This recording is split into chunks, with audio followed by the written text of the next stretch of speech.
On s'étonnera que le bûcheron ait eu tant d'enfants en si peu de temps. Mais c'est que sa femme allait vite en besogne, et n'en faisait pas moins que 2 à la fois. Ils étaient fort pauvres, et leurs 7 enfants les incommodaient beaucoup, parce qu'aucun d'eux ne pouvait encore gagner sa vie. Ce qui les chagrinait encore, c'est que le plus jeune était fort délicat, et ne disait mot, prenant pour bêtise ce qui était une marque de la bonté de son esprit.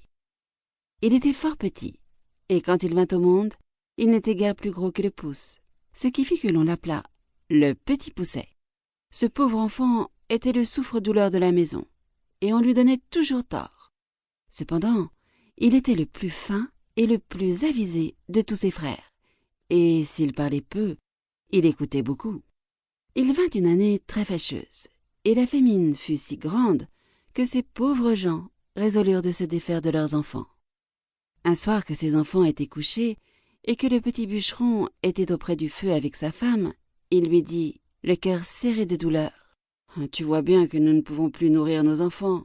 Je ne saurais les voir mourir de faim devant mes yeux, et je suis résolu de les mener perdre demain au bois, ce qui sera bien aisé, car tandis qu'ils s'amuseront à fagoter, nous n'avons qu'à nous enfuir, sans qu'ils nous voient. »« Ah !» s'écria la bûcheronne, « pourrais-tu bien toi-même mener perdre tes enfants ?» Son mari avait beau lui représenter leur grande pauvreté, elle ne pouvait y consentir.